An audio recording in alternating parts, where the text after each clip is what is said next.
Smart meter का मूल्य 6016 ले रहे थे, 150 से 200 करोड़ रुपया वापसी भी कर रहे हैं। और बिजली विभाग में इस प्रकार के अधिकारी है जो सरकार की छप धूमिल कर रहे हैं, इसलिए पब्लिक उसका विरोध कर रही है। उनको जांच कराने में आपको क्या दिक्कत है, उसको छानबीन करने में क्या दिक्कत है? ऐसे अधिकारी को लाइए जो प्रदेश की जनता के हित में काम करे।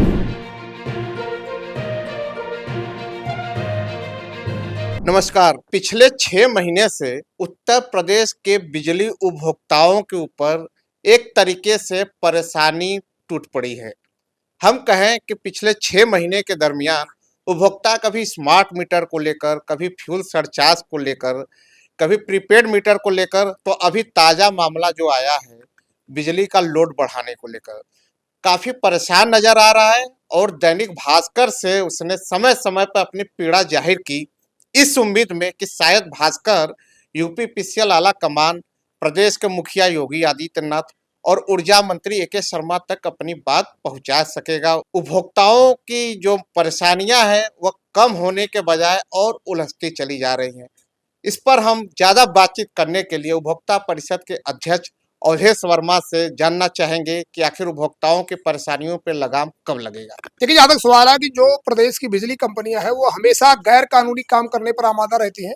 आपने देखा होगा जब स्मार्ट प्रीपेड मीटर का मामला था उस पर भी उपभोक्ता परिषद ने काफी लंबा संघर्ष किया और अंततः प्रीपेड मोड के जो व्यवस्था थी, जो एक्ट के का उल्लंघन हो रहा था, उसको हमने खत्म कराया। और पूरे देश में उत्तर प्रदेश की लड़ाई का असर यह रहा कि पूरे देश में अब 47(5) के तहत उपभोक्ता के पास एक विकल्प होगा कि वो प्रीपेड ले या पोस्ट पेड ले, यानी प्रीपेड अनिवार्य रूपी जो व्यवस्था थी वो समाप्त हो गई। इसके बाद इन्होंने मीटर मूल्य बढ़ा दिया। स्मार्ट मीटर का मूल्य 6016 ले रहे थे, उस पर भी उपभोक्ता परिषद की विजय हुई और लगभग अभी 150 से 200 करोड़ रुपया वापसी भी कर रहे हैं और सॉफ्टवेयर के माध्यम से उपभोक्ताओं के बिल में समायोजित किया जा रहा है जिनसे अधिक मूल्य लिया गया था। इसके बाद इन्होंने फ्यूल सरचार्ज का मामला लिया है, उस पर भी उपभोक्ता परिषद ने विद्युत नियामक आयोग में याचिका लगाई। लड़ाई लंबी चली लेकिन निश्चित तौर पर नियामक आयोग ने इनको फटकार लगाया और कहा कि आपने कानून का उल्लंघन किया है और इसको आप कानून के दायरे में एक उन्होंने सुझाव दिया कि जो वर्तमान बिजली खरीद है उस पर ही फ्यूल सरचार्ज को आगे बढ़ाए। और अंततः क्या हुआ कि उपभोक्ताओं का फ्यूल सरचार्ज कम होना शुरू हो गया और अभी इस महीने भी कम है, आगे भी कम होगा। जो अधिक वसूली इन्होंने फ्यूल सरचार्ज के मामले में लगभग 2000 करोड़ वसूला था, उस पर उपभोक्ता परिषद की याचिका लगी, उस पर भी नियामक आयोग देर सवेर निर्णय लगा। इन्होंने प्रीपेड मीटर को 2 घंटे में रिचार्ज होने के बाद भी नहीं जुड़ा, उस पर भी उपभोक्ता परिषद की याचिका पर नियामक आयोग ने इन पर 7,18,000 की पेनाल्टी लगाई, उस पर भी हमारी विजय हुई। तो निश्चित तौर पर अब लोड बढ़ाने के मामले में इन्होंने गैर कानूनी तरीका इसलिए अडॉप्ट किया, मैं कहता हूं बार बार और उसको समझा देना चाहता हूं, तो कोई बिजली कंपनियों के पास कानून का ज्ञान नहीं, वो एक नैरेटिव सेट करके सरकार की छप धूमिल कर रहे हैं। सरकार को भी ये सोचना चाहिए 2027 बहुत नजदीक है। ये बिजली कार्मिकों के जो बड़े जो बिजली अधिकारी है, जो गिने चुने जो प्रबंधन के लोग हैं, जो सरकार की छप धूमिल कर रहे हैं, वो वोट देने नहीं आएंगे। प्रदेश की जनता को परेशान करोगे तो वो वोट देने आएंगे। जब 2027 के चुनाव आएगा तो उनके पास भी विकल्प रहेगा, इसलिए वो अपने विकल्प पर न चले जाएं। इसलिए अभी भी समय है, जो प्रबंधन है इस पर उत्तर प्रदेश सरकार को सख्त कार्रवाई करना चाहिए। हमारा एक कहना है कि जब लोड बढ़ाने की जो प्रक्रिया थी, जब स्मार्ट मीटर के मामले में ये प्रक्रिया है कि लोकसभा में भारत सरकार के ऊर्जा मंत्री ने कहा कि एमडी पेनाल्टी नहीं लगेगी स्मार्ट मीटर के मामले में, आपने एमडी पेनाल्टी भी लगाई। इसके बाद कहा कि जो एक साल में वित्तीय वर्ष में अगर 3 बार अधिकतम लोड जाता है उसमें भी जो मिनिमम होगा उसके आधार पर नेक्स्ट फाइनेंशियल ईयर में लोड बढ़ेगा। आपने जुलाई में क्यों बढ़ाया? जिस दिन टैरिफ जारी होती है उत्तर प्रदेश में 7 साल में बिजली दर नहीं बढ़ी, उसी रात को आपने सॉफ्टवेयर में चेंज करके सरकार को आपने नीचे दिखाया और एमडीआई नहीं आती तो उसके घर में जो प्लग पॉइंट अगर कमर्शियल का था 75% जितने भी प्लग पॉइंट से जोड़ा जाता था, और अगर घरेलू है तो 50, अगर 1 किलोवाट का है तो 50% माना जाता था, यानी कि आधा किलोवाट। तो उनको कानून का ज्ञान नहीं है ना, वो विद्युत वितरण संहिता बनाते हैं क्या? तो ऐसे अधिकारी जो सरकार की छप धूमिल करने के लिए गलत बयानबाजी करते हैं, ऐसे अधिकारियों को चिन्हित किया जाना चाहिए। अगर आप बताएं कि कौन अधिकारी ऐसा कर रहा था कि अपने मन से हम लोड बढ़ाते हैं, उसके खिलाफ हम कल अवमानना दाखिल करें कि ये बिजली विभाग में इस प्रकार के अधिकारी है जो सरकार की छप धूमिल कर रहे हैं। भाई, कानून के दायरे में रहकर किसी को भी काम करना पड़ेगा। कोई भी अधिकारी अगर कानून का उल्लंघन करके और सरकार की छप धूमिल करेगा, उपभोक्ता परिषद हर कमेटी का मेंबर है, उसके खिलाफ हम कंटेम्प्ट ऑफ प्रोसीडिंग दाखिल करेंगे। कानून के दायरे में रहकर आप कार्रवाई करिए, कोई बात नहीं है, लेकिन कानून का उल्लंघन करेंगे तो उसके खिलाफ उपभोक्ता परिषद हर पूरी मुस्तैदी से लड़ा। आज तक उपभोक्ता परिषद हर मुद्दे पर जीता है। 7 साल से बिजली दर बढ़ा रहे थे, बढ़ा लिए, 7 साल से बिजली दर नहीं बढ़ने दिया, फिर ये हर साल का जाके अपटेल में मुकदमा लगाए हैं कि हमारी कटौती क्यों हो गई। तो लड़ाई उनसे कमजोर है क्या?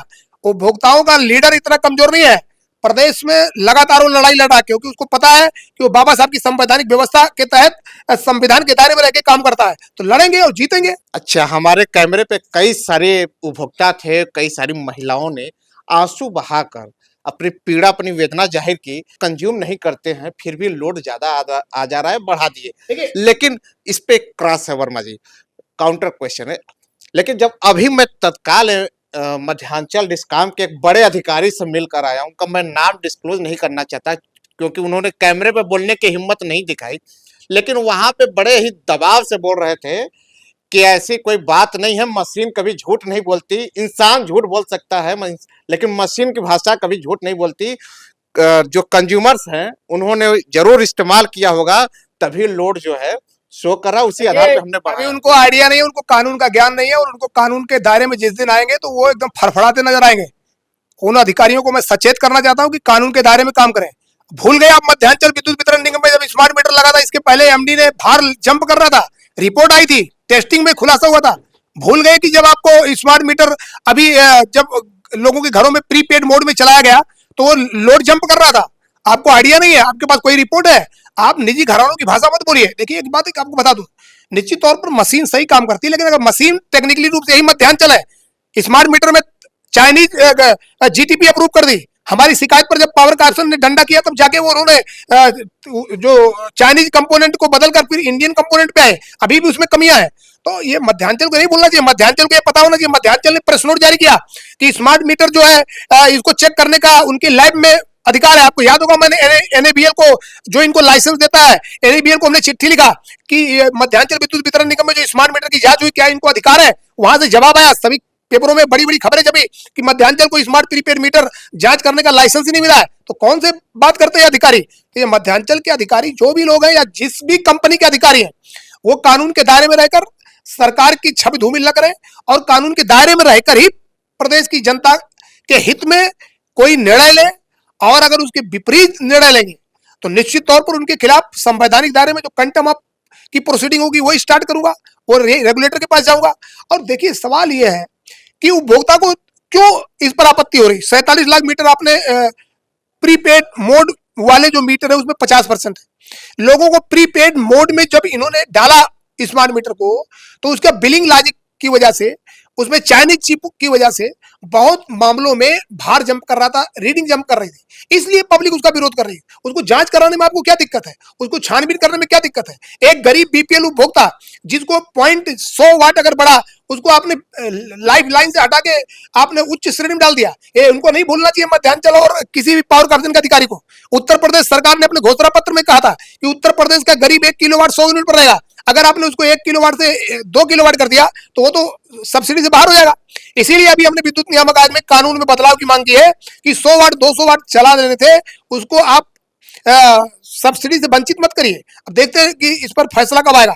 तो जहां तक सवाल है, कानून के दायरे में सबको रह के काम करना चाहिए, और कानून का उल्लंघन अगर कोई भी करेगा तो निश्चित तौर पर उस पर कार्रवाई होगी। ये चारों एमडी की मैं बात बता दूं, पावर कॉर्पोरेशन की जितनी कंपनियों की एमडी है, जब कास्ट डाटा बुक के विपरीत जाकर इन्होंने वसूली की थी उपभोक्ता परिषद की याचिका पर, लिखित में माफी मांगा सबने। मध्यांचल की एमडी ने भी लिखित माफी मांगा था विद्युत नियामक आयोग में खड़े होकर। चारों एमडीओ ने क्या बात करते हैं लोग, कानून का उल्लंघन नहीं करते तो माफी क्यों मांगते हैं? तो कास्ट डाटा बुक के उल्लंघन का मुकदमा अभी भी चल रहा है। आप तो कहीं भी रहिए, कानून के दायरे में रहिए। कानून का उल्लंघन करेंगे तो आपके खिलाफ कानून के दायरे में जो भी उचित कार्रवाई समाचीन प्रतीत होगी, उसके अकॉर्डिंग उपभोक्ता परिषद रेगुलेटरी फ्रेमवर्क में आगे बढ़ेगा, कार्रवाई की मांग करेगा। उपभोक्ता परिषद स्वतः बार बार अपने उपभोक्ताओं से अपील करता है कि आप किसी भी अनुचित कार्रवाई का पार्ट मत बने, बिजली चोरी का पार्ट मत बने, समय से रहकर और आदर्श उपभोक्ता का परिचय देते हुए अपनी संघर्ष को आगे बढ़ाएं। हम आपके साथ खड़े हैं। तो इसलिए जो भी अधिकारी इस प्रकार की गलत बयानी करते हैं, मैं उसका विरोध करता हूं। अवधेश वर्मा जी ने कहा कि अधिकारियों को या जो जिम्मेदार हैं बिजली विभाग के, उनको अपने अल्फाज को थोड़ा नियंत्रित करके मत को रखना चाहिए, और पत्रकारों को चूंकि बाइट देने से वो लोग बच रहे हैं, तो ऐसे आप कैमरा बेचारे जो भी बोलना है बोल दे रहे हैं। कैमरे पे तो कुछ बोल नहीं कह रहे हैं, आप कैमरे पे नहीं बोलते हैं। देखिए, मैं दैनिक भास्कर एक बहुत ही प्रतिष्ठित समाचार है, और मैं आपको बताना चाहता हूँ, अगर दैनिक भास्कर हो या कोई भी मीडिया का ग्रुप हो, अगर उसके सामने अगर आप कैमरे से बच रहे हैं, नहीं बोल पा रहे, इसका मतलब आपने गलत किया है। अगर आप सत्य है 1+1 बराबर 2 होता है, ये पूरे, चाहे आप लखनऊ में कोई आपसे सवाल पूछे 1+1 बराबर क्या होता है तो 2 होगा, अमेरिका में पूछे तो 2 होगा, जापान में पूछे तो 2 होगा, आपके कमरे में कोई पूछे तो 2 होगा। आप अगर अपने कमरे में कैमरे को फेस नहीं कर पा रहे हैं तो आप क्या फेस करेंगे? ऐसे अधिकारियों को पद पर रहने का कोई औचित्य नहीं है कि अगर उपभोक्ताओं के उत्पीड़न की बात आती है और वो कोई सवाल का जवाब नहीं दे सकते। उत्तर प्रदेश सरकार को अगर मैं जानूं कि ये अधिकारी कौन है तो मैं उत्तर प्रदेश सरकार से मांग करूं कि ऐसे अधिकारियों की जांच करिए, बाहर करिए इनको, ऐसे अधिकारी को लाइए जो प्रदेश की जनता के हित में काम करे। अब उन्होंने जो भी कहा उनका मत है, लेकिन हम उपभोक्ताओं की तरफ से आए हैं, आपसे एक बात आखिरी सवाल पूछेंगे कि उपभोक्ताओं को न्याय मिलेगा, लोड कम होंगे? देखिए, निश्चित तौर पर हमारे उपभोक्ता कानून के दायरे में, हाँ, कानून के दायरे में जिनका लोड गलत तरीके से बढ़ाया गया उनका कम होगा, और बिल्कुल कम होगा। जिनका गलत तरीके से लोड बढ़ा है, अगर वो टेक्निकल फॉल्ट की वजह से बढ़ा है, अगर मीटर में तकनीकी खामियों की वजह से बढ़ा है और उसमें उनकी गलती नहीं है तो उनका लोड कम होगा। एक सवाल और, मशीन में गलतियां हो सकती हैं? अरे भाई, मशीन में अगर गलतियां नहीं हो, एक बात ये बताइए, यही उत्तर प्रदेश है, अगर इनका मशीन बहुत सही था तो अभी ईएसएल के 12 लाख मीटर क्यों बदल रहे हैं? ईएसएल का भी स्मार्ट मीटर था, क्यों बदल रहे हैं? इनका मशीन बहुत सही था।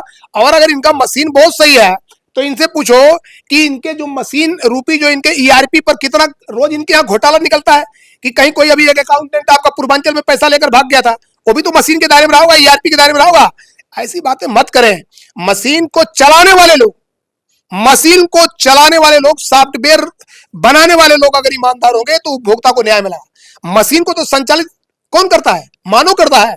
अगर कोई भी व्यक्ति मशीन को गलत तरीके से चलाएगा, आप ये बताइए, जो ये आपने सड़क पर देखा होगा रोज दुर्घटनाएं हो जाती हैं, तो इसका मतलब कि वो भी तो एक मशीन है, मशीन को गलत तरीके से ड्राइव कर रहा होगा कोई ना, तभी तो एक्सीडेंट हुआ। तो मशीन की गलती नहीं होती, मशीन को चलाने वाले लोग ईमानदार नहीं है। इसीलिए कहते हैं कि भारत के संविधान में सब कुछ दिया हुआ है, संविधान को लागू करने वाला या कानून को लागू करने वाला अगर ईमानदार नहीं होगा तो कानून का उल्लंघन होगा। तो आपने देखा कि उपभोक्ता परिषद के अध्यक्ष अवधेश वर्मा ने साफ तौर पे कहा कि कानून को ईमानदारी से लागू करने वाले के ऊपर निर्भर करता है कि संविधान की औपचारिकता, संविधान का महत्व कहाँ तक रहेगा। और उपभोक्ताओं को न्याय दिलाने के मामले में उन्होंने बिजली अधिकारियों के उन अल्फाज पर भी ब्रेक लगा दिया कि आप गलत बयानबाजी मत करें, गलत विचारों को मत रखें। अगर मशीन चलाने वाला गलत होगा तो मशीन में भी खामियां होंगी। और मशीन में उन्होंने बताया कितनी लाख, 12 लाख आपने बताया था। अब भाई, स्मार्ट मीटर जो 12 लाख पहले ईएसएल के लगे थे उसको आप क्यों बदल रहे हो? अगर मशीन था। दूसरी चीज, अगर इस मशीन में आप चाइनीज चिप लगा दोगे, अभी आपने देखा था कि ऑटो रिक्शा जो था चाइनीज उसमें कंपोनेंट लगे थे, लोग उसको जाम कर दे रहे थे। तो अगर उसके अंदर, मशीन के अंदर के कंपोनेंट, आपको एक बात भी बता दूं, जितने स्मार्ट मीटर लगे, स्मार्ट मीटर लगने के पहले सरकार बड़ी अलर्ट थी। सरकार ने कहा इसके अंदर के कंपोनेंट 70% इंडियन होने चाहिए, अगर 30% बाहरी कंपोनेंट होगा, वो भी बॉर्डर एरिया कंपोनेंट, तो प्रायरल अप्रूवल ऑफ द गवर्नमेंट होगा। आपने क्या किया? मैक्सिमम कंपोनेंट चाइनीज लगा दिया। चाइनीज कंपोनेंट पर किस पर भरोसा है? किसी को नहीं भरोसा है। तो घटिया कंपोनेंट का मशीन अगर तैयार होगा तो प्रदेश की जनता को राहत नहीं देगा। इसलिए जो अभियंता लोग ये मशीन मशीन चिल्ला रहे हैं, उनको पहले अपने कान की मशीन ठीक करना चाहिए, उनको सही तभी सुनाई देगा और तभी वो सही बात कर पाएंगे। तो ये थे हमारे साथ उपभोक्ता परिषद के अध्यक्ष मिस्टर अवधेश वर्मा। उन्होंने स्पष्ट कर दिया कि उपभोक्ताओं को न्याय मिलकर रहेगा और बाकी अधिकारी ही अपने अल्फाज को नियंत्रित कर रखें और पत्रकारों के सवालों का जवाब देने की थोड़ी सी हिम्मत दिखाएं। कैमरामैन साकेत के साथ दैनिक भास्कर के लिए रोशन मिश्रा, लखनऊ। राजनीति हो या क्रिकेट, देश विदेश की ब्रेकिंग हो या आपके मोहल्ले की बड़ी खबर, सब मिलेगा एक ही ऐप में, सबसे तेज और भरोसेमंद।